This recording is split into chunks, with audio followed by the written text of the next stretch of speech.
O valor do vazio. Prosperidade através da simplicidade. Haruto, o mestre artesão, sempre acreditou que a verdadeira essência da vida se encontra na simplicidade. Ele costumava dizer que o vazio não é a ausência de algo, mas sim um espaço aberto para todas as possibilidades. Essa filosofia se refletia em cada aspecto de sua vida e em seu trabalho. Em sua oficina, a madeira bruta era transformada em peças de arte, cada uma esculpida com uma intenção deliberada, um propósito que transcende o objeto físico. O conceito de vazio que Haruto defendia não era entendido facilmente por todos. Muitos achavam que o vazio significava a ausência, a falta de algo importante.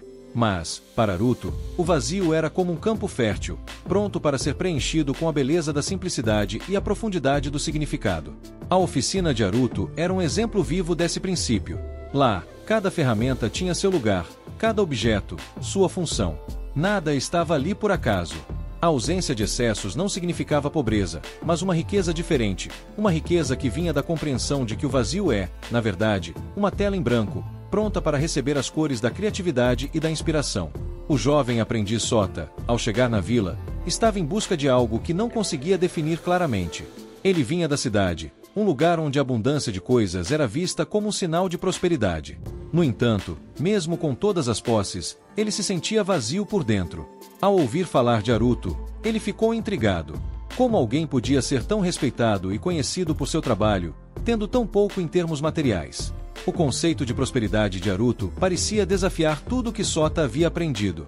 E foi assim que ele decidiu buscar o mestre para aprender sobre o valor do vazio. Nos primeiros dias de seu aprendizado, Sota estava ansioso para começar a trabalhar, para provar seu valor. Ele queria usar as ferramentas, cortar a madeira, criar algo com suas próprias mãos. Mas Haruto, percebendo a impaciência do jovem, decidiu começar de uma maneira diferente. Antes de criar, disse Haruto, você precisa aprender a ouvir. Ele levou Sota para a floresta, um lugar onde a natureza falava através do som do vento nas árvores, do canto dos pássaros, do farfalhar das folhas. Aqui, disse Haruto, o vazio não é ausência, é presença. A presença de possibilidades infinitas. Cada árvore, cada pedra, cada folha é parte desse vazio. Sota, inicialmente confuso, começou a perceber o que Haruto estava tentando ensinar. O vazio não era algo para ser temido ou evitado. Era um espaço para ser preenchido com significado. Na cidade, ele estava acostumado a um ambiente lotado de objetos, de informações, de distrações. Lá, o vazio era algo a ser preenchido a qualquer custo. Mas aqui, na tranquilidade da floresta, ele começou a entender que o vazio podia ser acolhedor, podia ser um lugar onde a mente encontrava descanso e clareza. Haruto então explicou que para criar algo verdadeiramente significativo, era preciso primeiro criar espaço. Quando você começa a trabalhar em uma peça, disse ele, não pense no que você quer adicionar, mas no que você pode tirar. A simplicidade é a chave para a beleza. É o que resta quando tudo o que é desnecessário foi removido. Essa abordagem era uma completa reviravolta na maneira como Sota tinha aprendido a pensar. Em vez de adicionar, ele deveria subtrair. Em vez de preencher o vazio, ele deveria respeitá-lo, valorizá-lo.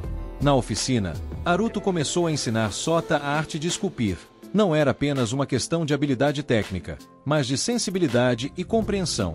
Cada pedaço de madeira tinha seu próprio espírito, sua própria essência.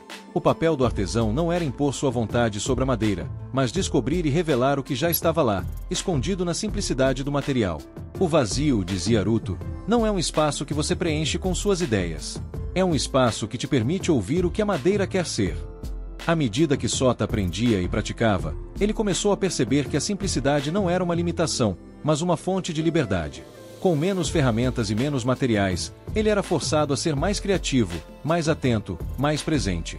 Ele começou a ver que o verdadeiro valor não estava na quantidade de coisas que você possui ou no número de técnicas que você domina, mas na profundidade da atenção e na clareza da intenção com que você faz cada coisa. O vazio, ele percebeu, era um convite para explorar, para descobrir, para criar. Enquanto Sota aprendia a esculpir a madeira, ele também estava esculpindo a si mesmo. A cada peça que criava, ele removia um pouco de sua própria ansiedade, de suas próprias preocupações, de seus próprios preconceitos.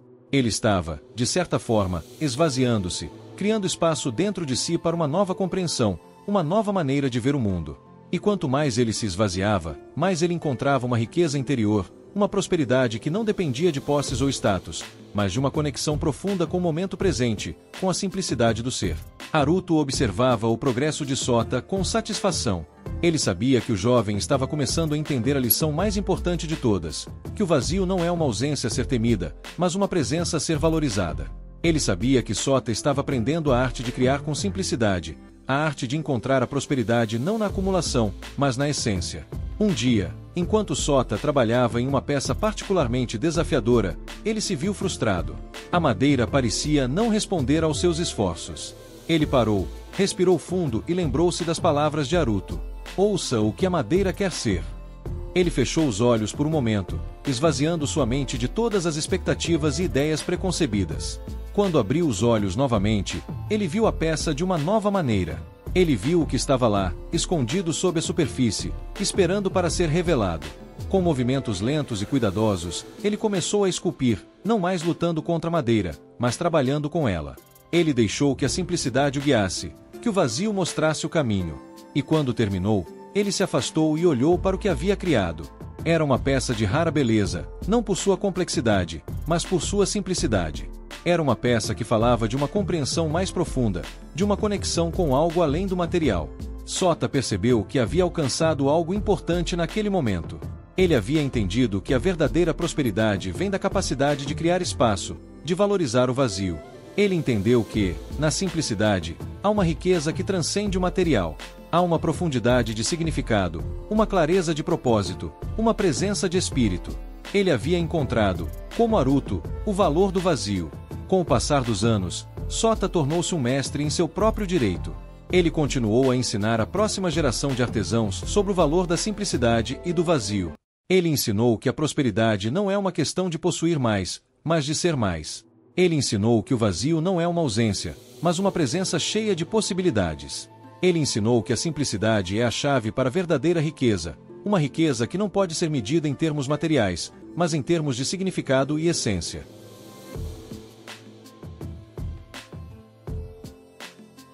Haruto, já velho, observava com orgulho enquanto Sota carregava adiante a filosofia que ele havia passado. Ele sabia que o valor do vazio era uma lição que muitos ainda precisavam aprender, mas ele também sabia que, através de Sota e de todos aqueles que ele ensinava, essa lição continuaria a se espalhar, como ondas em um lago calmo, tocando a vida de todos que buscassem a verdadeira prosperidade. A vila onde Haruto e Sota viviam tornou-se um lugar conhecido por sua simplicidade e beleza. Pessoas de todos os lugares vinham para ver as criações dos artesãos, para aprender sobre o valor do vazio e para experimentar a paz que vinha de viver uma vida focada no essencial. Lá, eles descobriram que o vazio não é algo a ser evitado, mas algo a ser valorizado.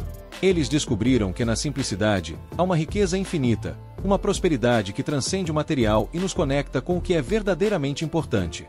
E assim, a filosofia de Haruto e Sota continuou a viver, passando de geração em geração. Ela se tornou uma parte do tecido da vila, uma parte da maneira como as pessoas viviam e criavam. Ela se tornou um lembrete constante de que o verdadeiro valor não está naquilo que acumulamos, mas naquilo que somos capazes de criar quando aprendemos a valorizar o vazio. O valor do vazio é, em última análise, uma lição sobre como viver de maneira plena e significativa.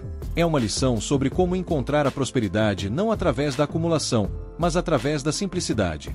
É uma lição que todos nós podemos aprender e aplicar em nossas próprias vidas, se tivermos a coragem de nos esvaziar, de criar espaço para o que realmente importa e de valorizar o que muitas vezes é invisível aos olhos, mas essencial ao coração. Se você gostou, não esqueça de curtir e para mais vídeos como esse, inscreva-se.